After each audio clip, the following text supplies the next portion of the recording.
नमस्कार, फाइटर समाचार में आपका स्वागत है। पेश आज 27 अप्रैल सुबह 6 बजे राजस्थान की खास खबरें।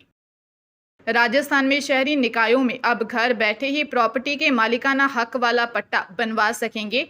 पट्टे के लिए अब ऑफिस के चक्कर नहीं काटने पड़ेंगे। स्वायत्त शासन विभाग ने प्रदेश के 315 शहरी निकायों में ई पट्टा जारी करने की सुविधा शुरू कर दी है। ऑनलाइन ई पट्टा बनाने के लिए निकायों में अधिकारियों कर्मचारियों को प्रशिक्षण दिया गया है। इसके अलावा भी जनता से जुड़े कुल 13 तरह के कार्य भी ऑनलाइन करवा सकते हैं। ई पट्टा प्राप्त करने के लिए ऑनलाइन आवेदन करना होगा, लेकिन उससे पहले कुछ जरूरी दस्तावेज आवेदक के पास होने चाहिए। जिस भी प्रॉपर्टी का पट्टा आपको बनवाना है, उसकी खरीद से जुड़े सभी डॉक्यूमेंट्स। इन दस्तावेजों में संपत्ति किस कैटेगरी या वर्ग की है, जैसे किसी शहरी निकाय से नीलामी, लॉटरी से आवंटित है, स्वयं खरीदी है, निजी है या किसी बिल्डर डेवलपर से खरीदी है, उसका एग्रीमेंट आदि होना चाहिए।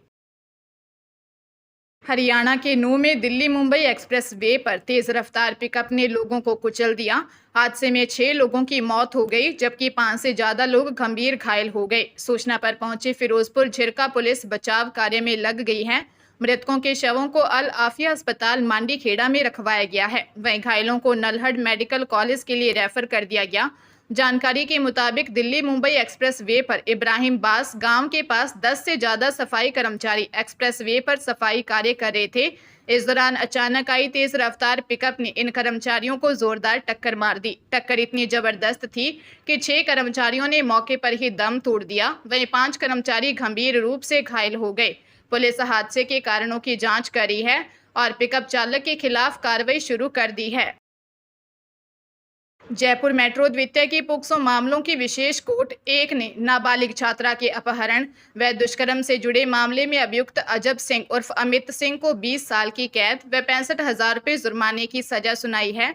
जज जगमोहन अग्रवाल ने आदेश में कहा कि केस के साक्ष्यों से साबित होता है कि अभियुक्त नाबालिग पीड़िता को उसके माता पिता की मंजूरी के बिना कथित विवाह करने व संभोग करने के आशय से फुसला कर ले गया। उसने कई जगहों पर पीड़िता के साथ विभिन्न बार संबंध बनाए। ऐसे में अभियुक्त को दंडित किया जाना न्याय उचित होगा। पीड़िता के पिता ने ब्रह्मापुरी थाने में 6 अक्टूबर 2018 को रिपोर्ट दी कि उसकी नाबालिग बेटी निजी स्कूल में 12वीं कक्षा में पढ़ती है। इस स्कूल में पढ़ाने वाला शिक्षक 5 अक्टूबर को उसकी बेटी को भगा ले गया था।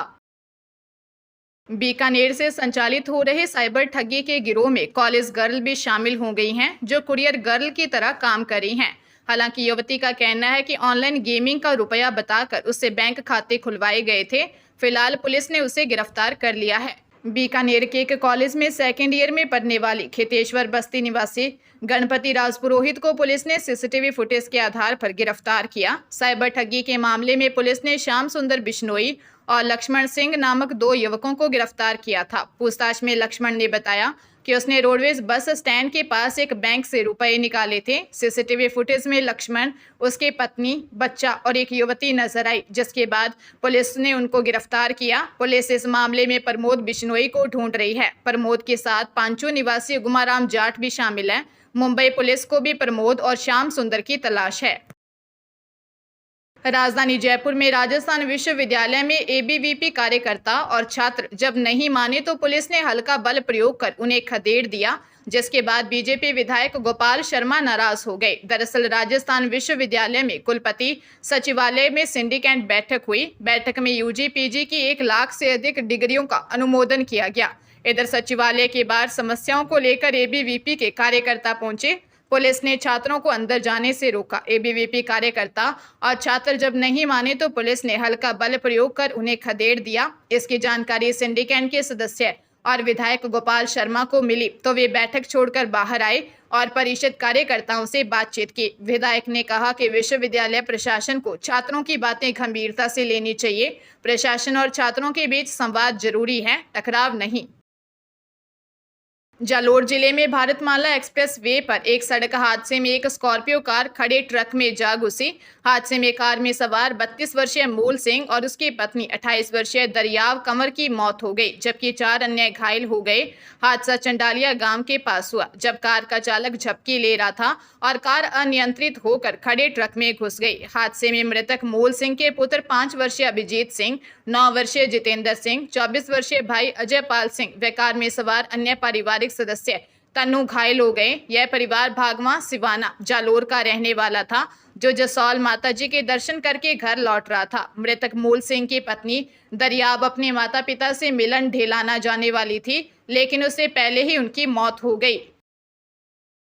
पुलिस मुख्यालय ने एसआई भर्ती परीक्षा में डमी कैंडिडेट बिठाकर परीक्षा पास करने के मामले में निलंबित एसआई मनीष कुमार मीणा को सेवा से बर्खास्त कर दिया है। दरअसल आरोपी मनीष कुमार मीणा ने स्वयं की जगह एक अन्य युवक को बिठाकर परीक्षा पास की थी। एसओजी उस डमी कैंडिडेट रोशन मीणा को पूर्व में गिरफ्तार कर चुकी है। आईजी इंटेलिजेंस डॉक्टर विष्णुकांत ने जारी आदेश में बताया कि राज्य विशेष शाखा में पदस्थापित उप निरीक्षक मनीष कुमार मीणा निवासी लालसोट पिछले साल 1 अप्रैल से ड्यूटी से स्वेच्छा से अनुपस्थित चल रहा था। उप निरीक्षक को ड्यूटी पर उपस्थिति होने के लिए बार बार रिकॉल नोटिस जारी किए गए, लेकिन वह ड्यूटी पर उपस्थित नहीं हुआ। इस संबंध में आरोपी उप निरीक्षक के विरुद्ध प्राथमिक जांच करवाई गई, जिसमें आरोप प्रमाणित पाए जाने पर विभागीय कार्रवाई की गई है। राजसमंद जिले में एसीबी ने एक बड़ी कार्रवाई करते हुए हल्का पटवारी राहुल सुखीजा को 7,000 रुपये की रिश्वत लेते हुए रंगे हाथों गिरफ्तार किया है। आरोपी पटवारी ने यह रिश्वत जमीन से जुड़े एक मामले में धारा 91 के तहत रिकॉर्ड में नाम दर्ज कराने के एवज में मांगी थी। एसीबी के अनुसार पटवारी राहुल सुखीजा ने यह रिश्वत नाबालिग बालक के माध्यम से ली, जो इस मामले को और भी गंभीर बनाता है। शिकायत के अनुसार आरोपी पटवारी ने तहसील गढ़बौर के रासव ग्राम थुराबड़ में एक कच्ची जमीन को राजस्थान भू अधिनियम की धारा 91 के अंतर्गत रिकॉर्ड में दर्ज करने और नोटिस जारी करने की एवज में परिवादी से 10,000 रुपये की रिश्वत मांगी थी। एएसपी हिम्मत चारण के नेतृत्व में टीम ने आरोपी राहुल सुखीजा निवासी गोलूवाला हनुमानगढ़ को 7,000 रुपये की रिश्वत लेते हुए गिरफ्तार किया। आरोपी वर्तमान में गढ़बौर तहसील के रिछेड़ व थुराबड़ हलकों में अतिरिक्त चार्ज पर कार्यरत था। पंजाब के कपूरथला की एक युवती से कनाडा भेजने के नाम पर 12,15,000 रुपये की धोखाधड़ी का मामला सामने आया है।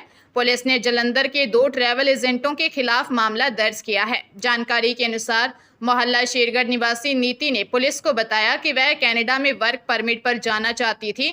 2022 में उसकी मुलाकात जालंधर के एजीएच इमिग्रेशन सर्विस के मालिक हर्ष शर्मा और मोहल्ला करार खां के गगनदीप सिंह के रूप से हुई।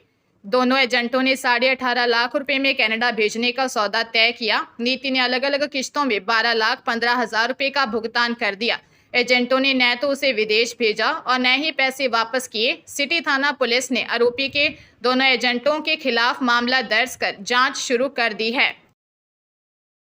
हरियाणा में कॉमन एलिजिबिलिटी टेस्ट यानी सीईटी की डेट लगभग फाइनल हो चुकी है। एग्जाम को लेकर हरियाणा सीएम ऑफिस यानी सीएमओ और Haryana staff selection commission HSSC के एग्जाम को लेकर कई दौर की मीटिंगों में सीईटी मई महीने में लास्ट में कराना तय हुआ है। 28 या 30 मई को HSSC ये एग्ज़ाम कराएगा। इसकी वजह यह भी है कि मई के लास्ट तक स्कूलों में गर्मी की छुट्टियां शुरू हो जाएंगी। ग्रुप सी और डी के करीब 31 लाख अभ्यर्थियों के शामिल होने की उम्मीद है। इसके अलावा एग्ज़ाम में नकल रोकने के लिए सरकार आर्टिफिशियल इंटेलिजेंस का यूज़ करने जा रही है। हर सेंटर पर सीसीटीवी कैमरे से निगरानी रखी जाएगी।